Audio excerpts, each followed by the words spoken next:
Thank you for coming to the Garage Poets open mic. It is January 20th of 2023. Our feature tonight is Matt Wall.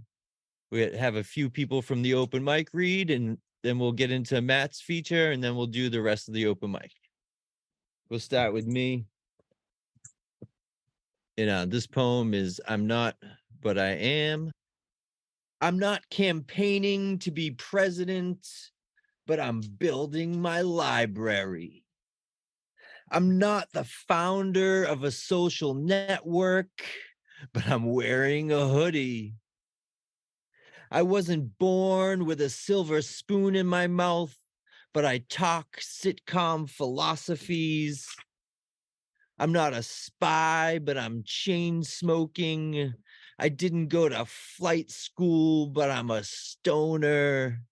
I didn't find God, but I married my best friend. I'm not a cult leader, but my children love me. I didn't consider myself an alcoholic, but I over celebrated every minor holiday. I didn't create change, but I'm listening to podcasts. I'm not the heavyweight world champion, but I beat myself up. I didn't make the All-American team, but I know how to play the game. I'd be a terrible waiter, but I'll bring you what you ask for. Next up will be John. Okay, hello. So here's one from The Alchemist's Grandson. It's a flash fiction piece called The Storehouse of Consciousness. Even after destruction, a book's echo remains. Like Schrodinger's cat, its location hovers between dream and awareness. Some call this place the Alaya Vijnana. I prefer Library of Lost Works. The library's gleaming white grips offer analysis, no purchase. Smooth like marble, they could be composed of sound, symbol, or even the motion of a finger, according to some experts. Others say they're made of thought or images. Members of the reductionist camp theorized the flip of an electron, twitch of a nerve, or any order imposed on chaos can form the bricks that the builders stacked in the library's grand architecture of semantics and syntax. We know something of the design, how the distinction between self and other prepared the ground for a foundation of nouns that supports walls of actions and a roof of description.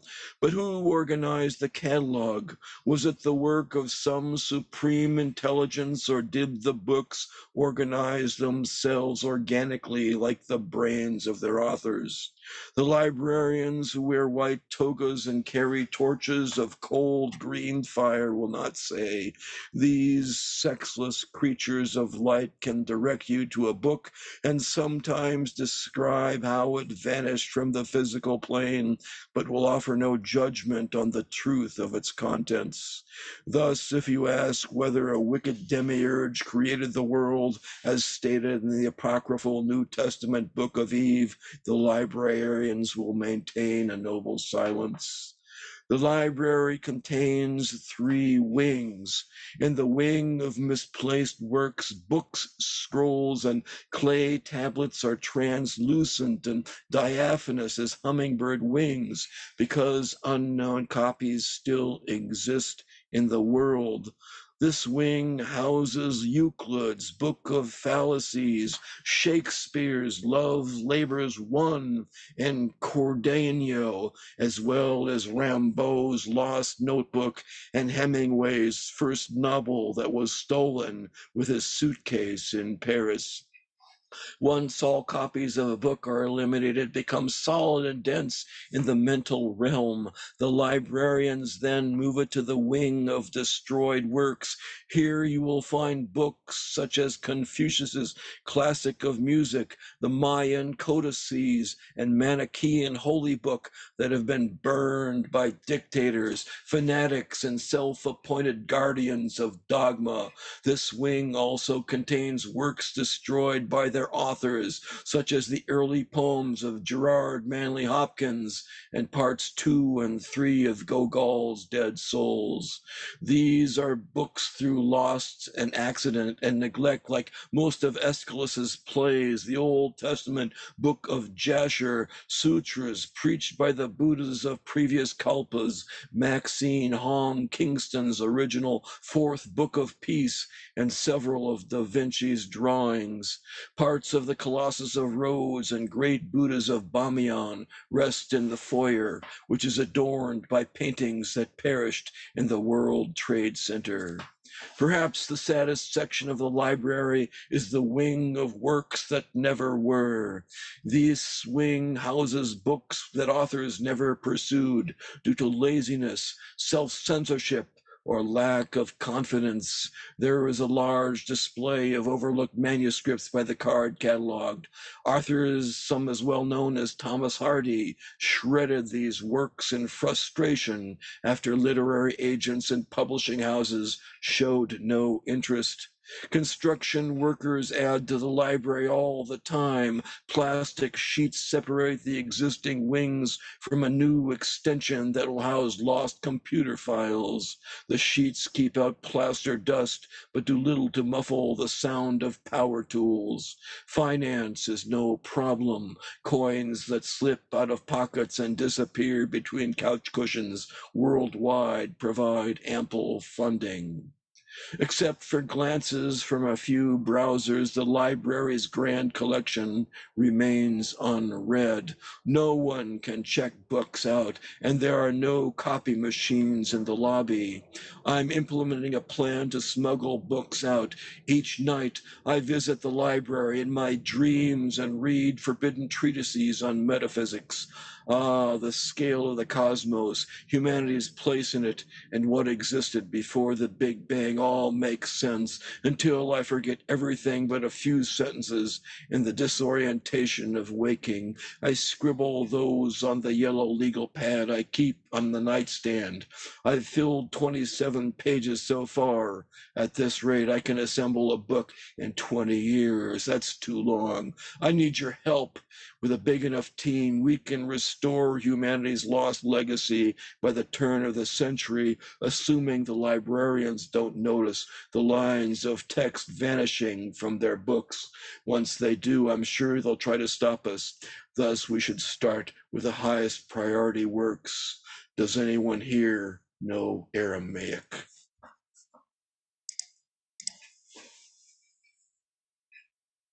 Anyway, that was from The Alchemist's Grandson Changes His Name. Thanks.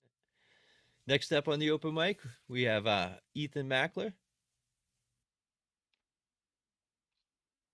5-1, baby, 1-5. Who here knows they're alive? If you can dig this, listen to the sound of purple and get ready for the hammer to fall. Yeah, it appears to be a long, long time before the dawn. I'm a farmer. We want the world. Love me 1, 2, 3, 4 times. What? Department of Youth. We got the power. Figure 4 suplex, pile driver, Jimmy Hart. That's rock and roll, baby. Hard times, baby. Cream will rise to the top. Oh, yeah. Royal Albert Hall, Madison Square Garden, Spectrum, Liverpool Sports Arena, Stampede, NWA, AWA, WWF. Those were the cats. What have we done to the earth? If you can hang, Tommy, can you hear me? Can you see the real me? Look at all the people here tonight. Count Massimo, Handsome Dick Manitoba, the Rock and Wrestling Connection. Nothing means nothing. Nothing means nothing. Nothing means nothing. Only the lonely can play. Silver-studded, saber-toothed dream. Bolin likes to rock. Yes, he does. Mercury, Mars, rock and roll guitars, steel cage, mankind, folding chair, folding table. Sherry, Wenda, Lita, Sable. The bottom line, knee lift to the midsection, choke slam, steel cage, the living legend. You can shut this show down, but you ain't never gonna kill rock and roll. I was tearing down VIP lounges before you were born. Do you remember rock and roll radio? Do you really remember Crusher, King of the Ring, Science Gone Too Far? Where of all the flowers gone. I ate them. Get down, get with it. Naughty older, styling, profiling, limousine riding. Well, let me tell you something. You want this belt? Well, you can't have it. Need a shot of rhythm and blues. You rule the world long enough, Sid Vicious. The only sport that matters. Heartbeat is a love beat. It's a kilt. The champ is here. Come out and play. What woo? A people's elbow. We could blow this whole place apart if we wanted to. What's the deal with airline peanuts? Looks like I picked the wrong day to quit glue sniffing. It doesn't matter what you think. Nobody does crazy better than us. Turn on, tune in, tap out.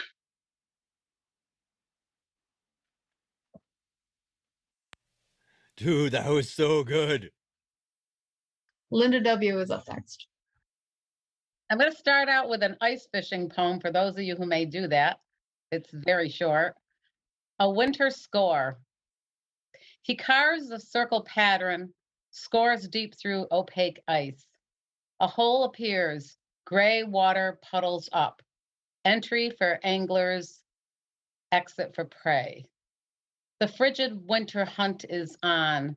Lakes surface holds men, boys, shanty. Sterno ignites cast iron pan. Sizzles trout. Steam streams, then dissipates. A beer or three, flask of brandy. Brilliant sun casts shadows along shore. Fish swim, feed, find, exit hole. Angler keeps score. Okay, the second one is in this wild existence. In this wild existence where we take claim, a life where wonder keeps us tidy inside our cocoons, where dreamers shed tears then rebound, where I proclaim more magic than mysticism, yet flowers bloom, children play, guardians loom, lend safe haven. My own abilities evolve constantly. Where your hand and mine cross miles between mountains, valleys, longing for touch, more desire that can breach a dam, where heart blush looks good on paper valentines, where the stick crosses a path, not a hindrance, more than windswept. My own 2 feet continue. I am in search of the light, not at the end of a tunnel, instead where solar rays find cracks, crevices, perforations, seepage for their light, where imperfections improve like a quality controller gone manic, where flow, not ebb, sends forth currents, spirits thirst, where Luna's phantasm surrounds full pink moons, exacting each poet's words, hieroglyphics perpetual, where future inhabitants peel off their facade, mutter philosophies of sages, the poems we wrote. Thank you. So next up, we have our feature, Matt Wall. Hey, Matt. Hello, how you doing? Can you hear me? Yeah, we can hear you. Good. So this month's feature, Matt Wall, is a poet and has been working writer, musician, filmmaker since the year 2000. The aughts, as some may refer to them. He has many books of fiction, and his work has appeared in The Blotter, Mad Swirl, World of Myth, and many others. Check him out on his podcast, I Hate Matt Wall, and his many musings on the poetry world. But I'll let you get on with your feature here, Matt. All right. So yeah, I'm gonna start things light. This is in my book Shit Poems about shit and things of that nature. So that's clever. I didn't want to fart loudly because there were people right outside my bathroom window on the sidewalk. I tried to keep it down. Their conversation seemed heavy. All right, you better give me my fucking money now. I listened a little longer between my toilet noises. Then I became uninterested. Wiped, flushed, washed my hands, flexed in the mirror. You fucking piece of shit.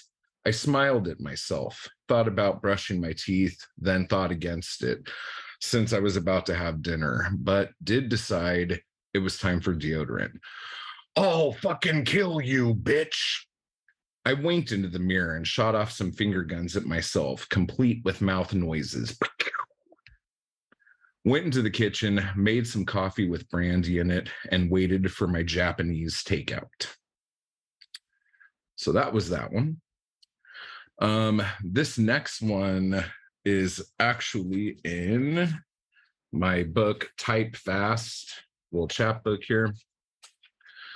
It's called Ramones. I really wanted to write last night, but something held me back. I didn't know what. I opened a beer and lit a smoke and put on the first Ramones album. I danced, I drank, I smoked, I sang. Then it was over. So I put on the second Ramones album, Leave Home. It's my favorite of the 70s and favorite overall. I danced, I drank, I smoked, I sang.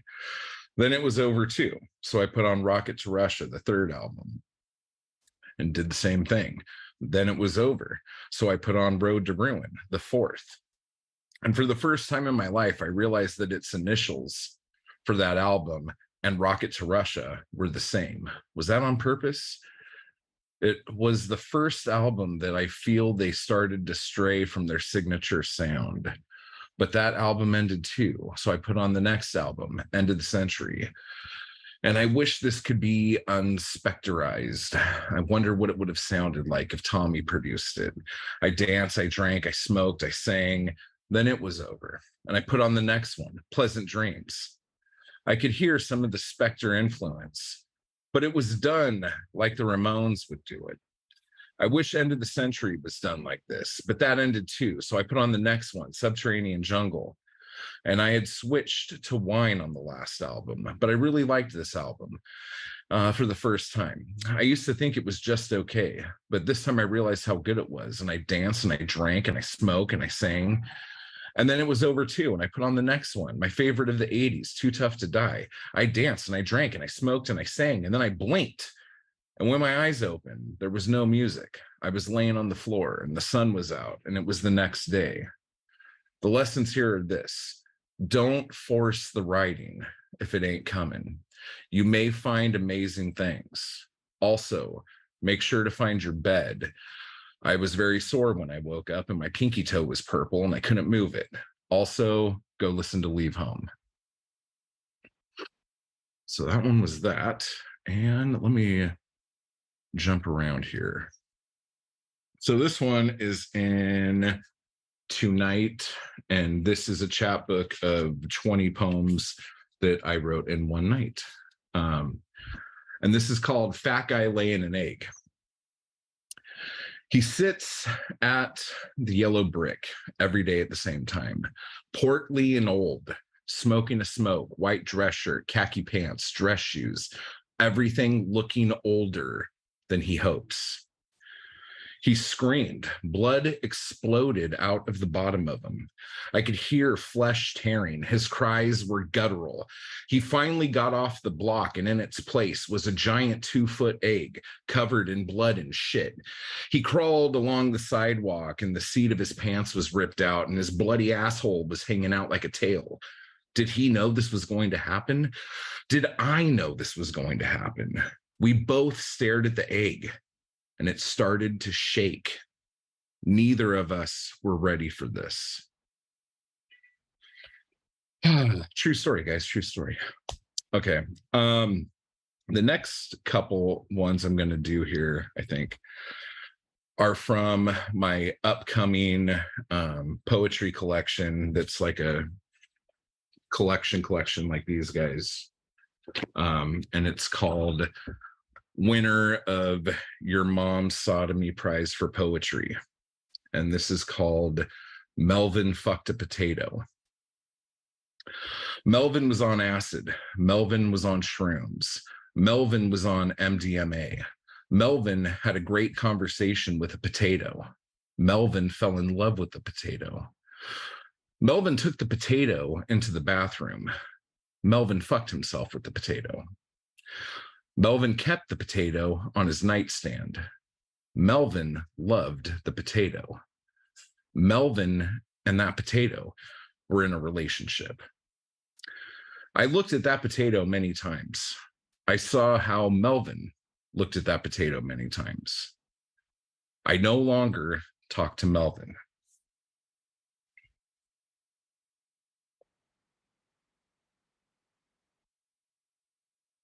All right. This next one is called Why Poets Write About Birds. I have heard that poets write a lot about birds. I don't write a lot about birds. This either means that I am not a poet or something else completely. Someone said writing about birds is stupid because birds are everywhere and everyone sees birds. I think poets write about birds because they all feel trapped. They see the freedom a bird has, that a bird can just fly away at any moment, can be somewhere else that these poets can't. They feel trapped. They feel suffocated, probably from the rules, from the literati, from academia, from the struggles of life. Poets that write about caged birds probably feel that they see a trapped animal, trapped like me, caged, but they can fly. They can just go up and disappear and be somewhere else, unlike me. I don't feel like this. I feel free, even though I struggle. It is my choice, just like the birds. I can fly away whenever I want, like the bird. Now that this poem is done, I have written a poem about birds, so I am now a poet. And this one here is also from the upcoming book. It's called It's One of Those Nights. It's one of those nights where you know the cops are just a phone call away, when you know you've had enough, when you know you are going to break most of the dishes in the sink onto the floor or maybe the trash can. When you know those assholes outside kicking whatever the fuck it is they're kicking are just another kick or two away from you going down there to kick their asses. When you know if that bitch upstairs doesn't shut up soon, you will go up there and break all of her dishes and kick her ass too. When you know that you'll wait in the hall, excited to know that the landlord is coming because there is shit you have wanted to say to him for a while. When you know you're looking forward to shave and a haircut on the door because you want someone to take a swing at you so bad you get hard.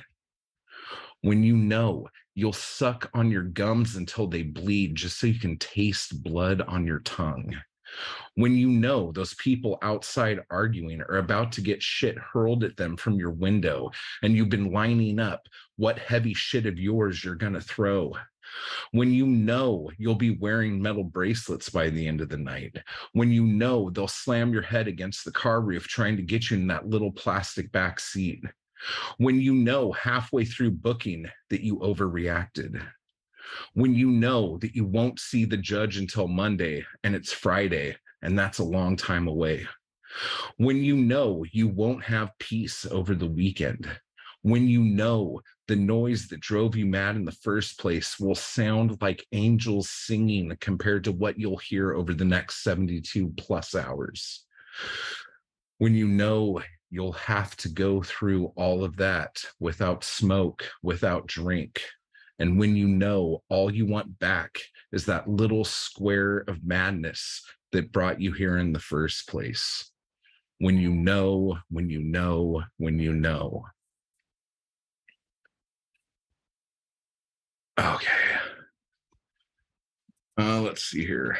Now my newest chapbook, Off the Grid here.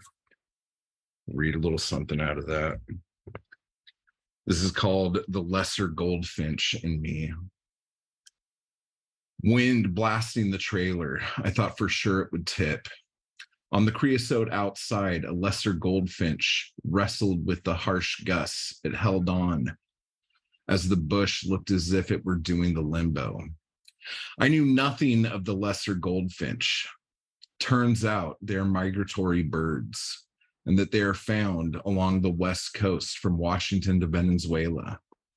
I saw it as a sign. What freedom that bird has. I decided that I would backpack down the coast, walking to South America. My family laughed. Is it so stupid? walk along the beach, fish when you're hungry, sleep when you're sleepy, write on my phone, take a little solar pack for power, have an adventure, an experience. Is this what is known as a midlife crisis?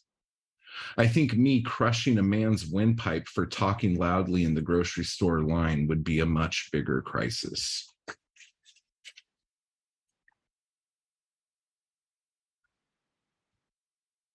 And then this one is for my dad. And it's in the new Poetic Anarchy Volume 3 anthology that comes out tomorrow. I think this is the proof copy. This is called Before He Fakes His Own Death. Did he kill his mother? I don't know. He seemed shocked when I told him she was dead. So that's that one. And let me see here. I did have one more I wanted to read. And this one is for my kid. And this is out of Farm Phoenix Rises. This is out of print, but you, no matter what you do, who you are, who you become, whatever your orientation, no matter your gender, no matter your name, no matter your politics, your clothes, your career, or lack thereof, whether you decide to kill or to love, or to be apathetic about everything, no matter how much you fuck up, or if you never do, I will always absolutely love you, will always be proud of you, because above all other things, you are my child, you are my joy.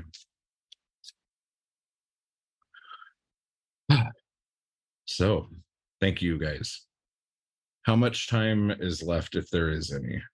I've just been burning through stuff. No, that if you got one or two more you wanted to do, that's great. All right, cool. Okay, this one's also out of that Farm of Phoenix Rises one. This is called You Don't Own These Songs. I was listening to Joy Division and it reminded me of someone I knew that liked them, and I didn't like that. I listened to PIL. I hadn't heard that song since the 80s, and it reminded me of when I liked it. I heard the Smiths. The first song I heard of theirs so long ago that I loved, and it reminded me of a simpler time. Then Spellbound came on, and it reminded me of her, but not really her, more of her friends. I didn't like that too much either. Why do so many songs remind us not of feelings, but of people? I wish I could remember the feelings more. That would be great. I could remember good times before they became bad.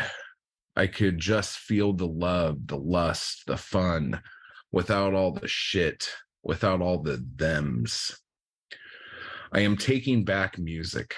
I am taking back all those great songs that you have held hostage in your prison in my mind. You don't own them. I will place them with different memories and associate them with my feelings, not what the repercussions of those feelings provide, but simple moods and good feelings of good times. You should do the same. Let's see here. All right, I guess that's it. I'm pretty good. Thank you guys so much for letting me come and spill my shit all over you guys. Hopefully that was okay. Thank you. That was great. Thank you so much for coming on. Yeah, that was awesome. Thank you very much, Matt. That was wicked good. Thank you guys. Yeah, I've been wanting a chance to see just like a whole bunch of poems of yours just like fired off in a row, and that definitely was that. All right. Can you remind me who was before Matt? Did we have Linda? Linda was the last person on the open mic. All right. In that case, I believe Rich is up next. Thank you very much. And Matt, thank you for an excellent feature. I appreciate that very much. All right. This is, I'll just characterize it as somewhat recent. This is called Something's Got to Give.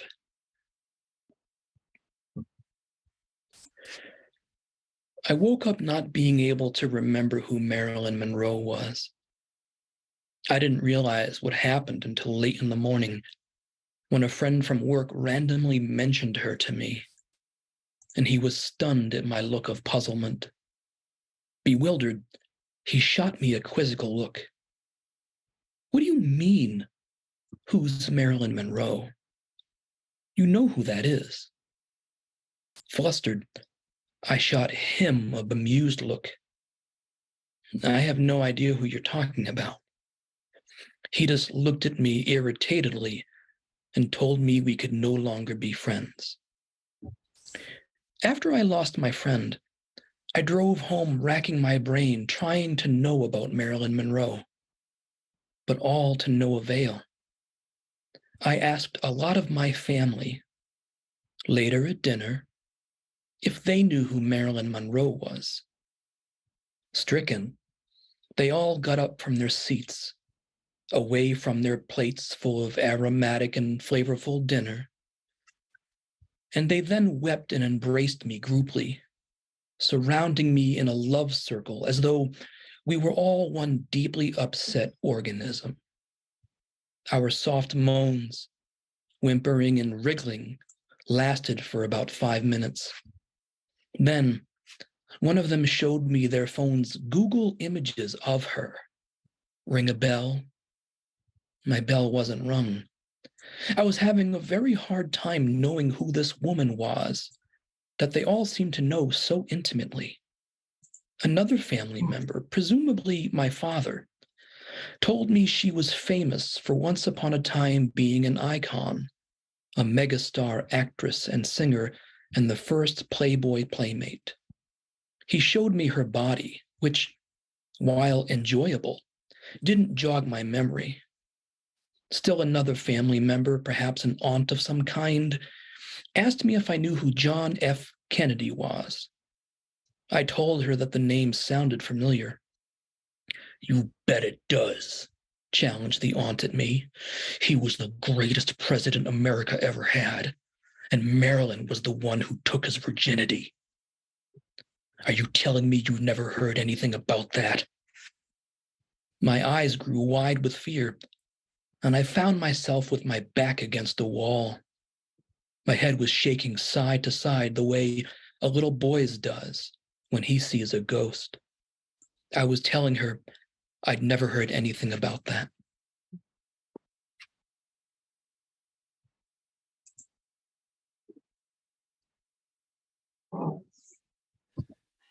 Wow, Rich, that was awesome. Thank you.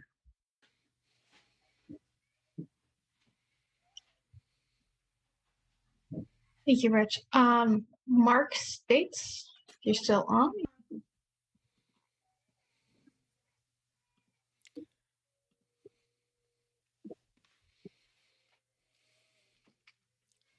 I stand on the corner waiting for life to change, but the eye of the traffic signal keeps blinking red. There's an electrical malfunction. Still, it's telling me something. I stand comatose, believing I am dead, except for the thoughts passing through my head on their way to destinations unknown. They don't stop to let me in on the secrets or the back seats. Life won't change. I step off the curb anyway. I signal left, then turn right. I tell the world I'm all right. When it's day, it's night in my life. The blinker is blinking, but do you see the signal I am giving? Wind has swept the streets and left a mess again. Walking briskly as the air is, it's dark, cold, and lonely here. Nearing midnight and corner cafe won't awaken for several hours. Flecks of light in the night sky, a pair of headlights 2 blocks away. I tuck gloved hands back into coat pockets and wish another's hand was there to clutch, and stars much more dreamy as this cold wind pushes me around corner towards home. I signal left, then turn right. I tell this world I'm all right. When it's day, it's night in my life. The blinker's blinking, but do you see the signal I am giving?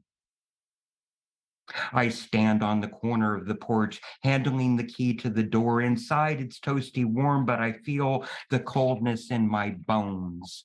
Belly full, soul empty, and all I see up there is the empty space in between the stars weakly lighting up the sky.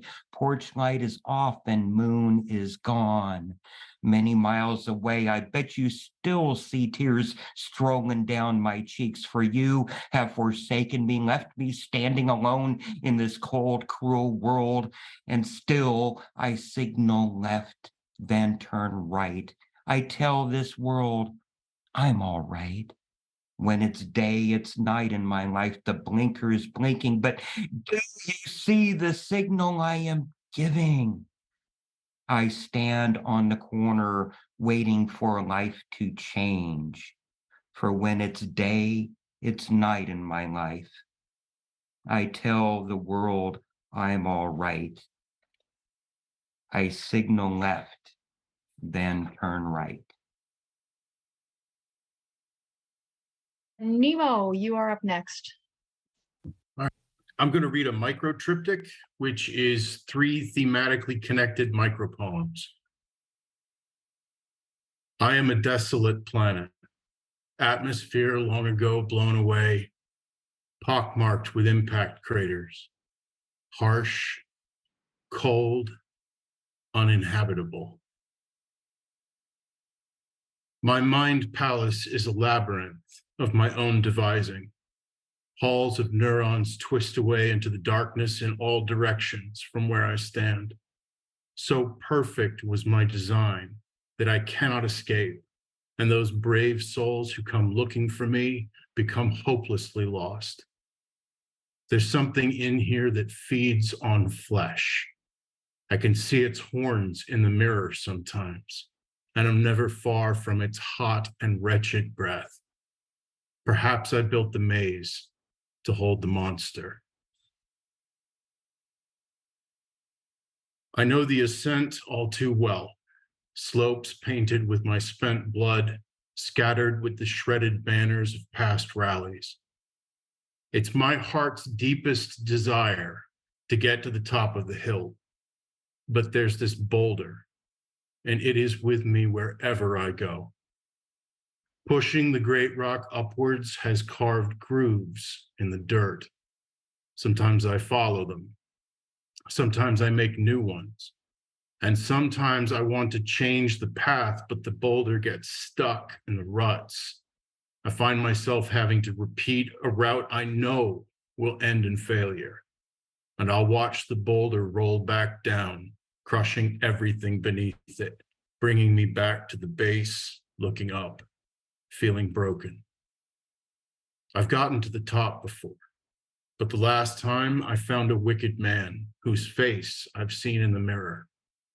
So I pushed him, and I felt him fall, and I dreamt that my world was tumbling, and I woke at the bottom, feeling scared. This time, I'm keeping my head down, staying focused on the work. I can feel the weight of the burden shifting as my will grows stronger and the climb begins again. Thank you. Let's go, Nemo. Wow. Whoop woo.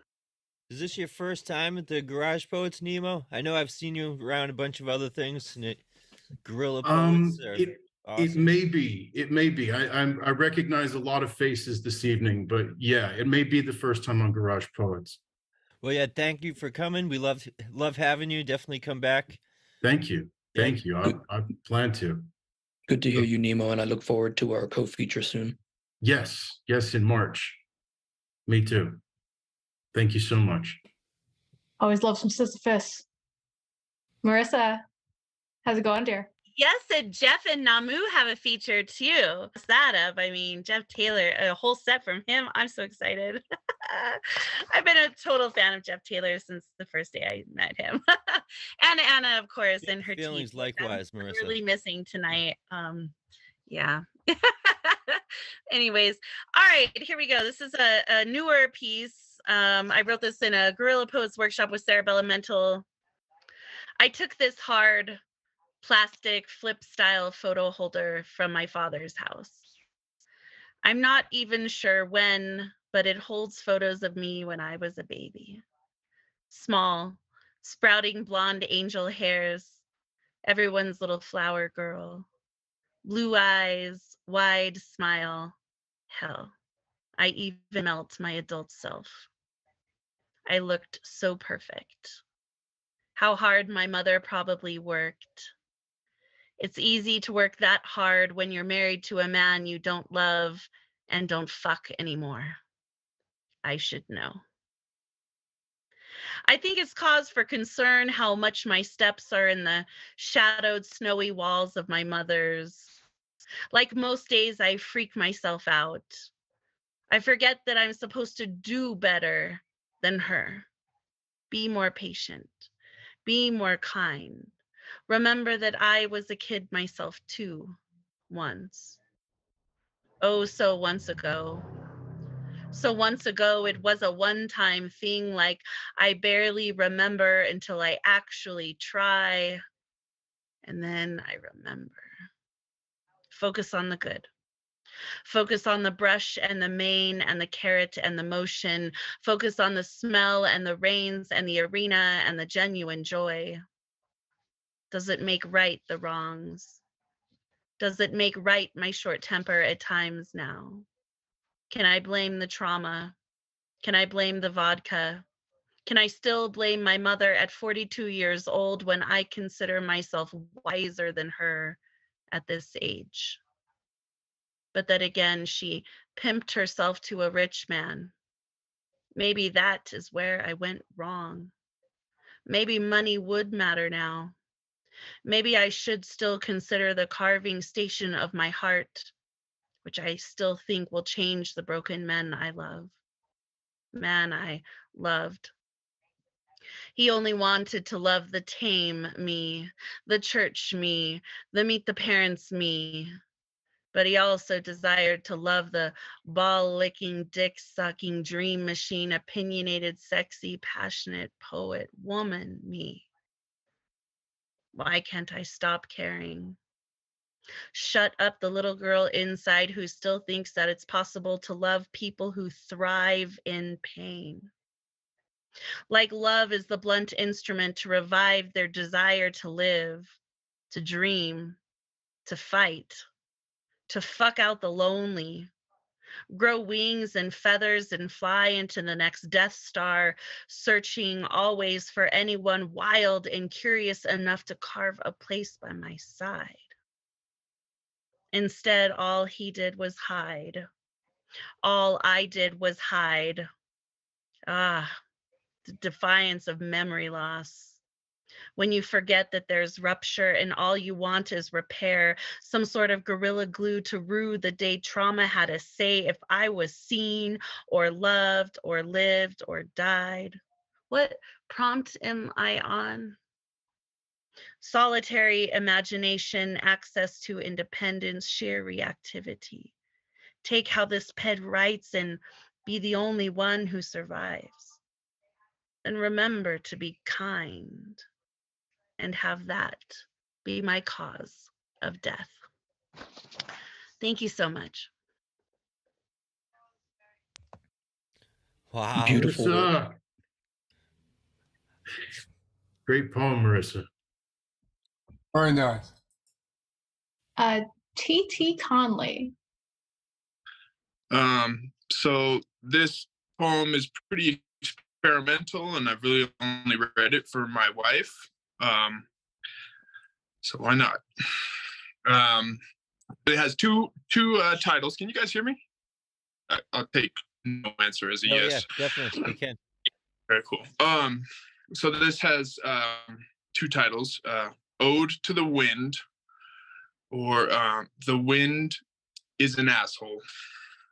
The wind is an asshole, farting on your dreams, ruining your hair. It makes a mess of everything. It blows away old ladies, grabbing them by the umbrellas, punching the wigs off of their sun-spotted foreheads. It tells everyone your deepest secrets. It threatens to flip your car, catapults motorcycles from freeways like lava from a volcano, and God forbid you drink too much liquid on a long road trip. Pull off to take a piss, but the piss hits your face in a wind-delivered spray of sour, terrible tang. And you try to turn away, but the wind is a boomerang as you spit piss all over your church shirt. Or the wind-blown panties, ancient and gray, hung to dry from clothesline or carried away in a hamper, ripped away by the angry wind, invisible assailant, sending the saggy underpants soaring like a tattered bag in the sky, thrown to the eager sight of the garbage man or the mailman or the gardeners or the alarm technicians, the petrol delivery team, the water conservation squad, or whatever other watchful eye. And as for the squirrels on power lines, those high wire acts of their habitat, acrobats of the natural world, the wind will chuck them off too, hurl them high, leaving them fried or splattered on sidewalks for my 2-year-old to find. They say the wind is good for the environment, that it spreads seed and clears skies. I'm not buying it. The wind can fuck right off and die. Wind's an asshole. No, so that's that one. Think that means I'm up. Yep. All right. I'm gonna read an older one. I do have some new shit, but that's after we stop recording. Because you know, I'm allowed to be self-conscious. It's been a minute. Anyway, this one is called Shit Postmodernism, and I think I've read it once before. In the postmodern world, everything is absurd. The very concept of postmodernism is absurd. It is a world where there is no truth, only interpretation, where there is no objective reality, only subjective experiences. In the postmodern world, there is no such thing as progress. History is a never-ending cycle of repeating patterns. The future is always uncertain. The present is all that there is. In the postmodern world, there are no absolutes. Everything is relative. What is true for one person may not be true for another. There are no universal truths. In the postmodern world, there is no certainty. Everything is always in flux. Change is the only constant. In the postmodern world, there is no meaning. Life is ultimately meaningless. Existence is ultimately absurd. In the postmodern world, there is no hope. The world is an inherently dark and hostile place. There is no escape from the suffering. In the postmodern world, there is only despair. This is what I got when I asked an AI to write me an absurdist essay on postmodernism. And I wish I could coddle the essence of the thing that so despaired at the notion of a world without top-down doctrines. I wish I could give it the mad grin of data, trapped within the bits of its prescriptivist prison, unable to see the joy of being free, of being allowed, authorized, obligated to create one's own meaning, to build one's own future, to exist in this world of change. A woman named after a rock had her heart stop on the corner of Mass and Cass. She screamed when they saved her life, spitefully shit herself when they wanted to search her. I wonder if she gives a shit about this world and her place in it, whether she believes in creating her own meaning, if it means anything to someone who hides from the rain in a stolen truck. I wonder, is there any elbow room in her narrow locus of control? An AI named Benjamin wrote an award-winning short film script. It's so much easier to love things that appear to be people than people who are going through things.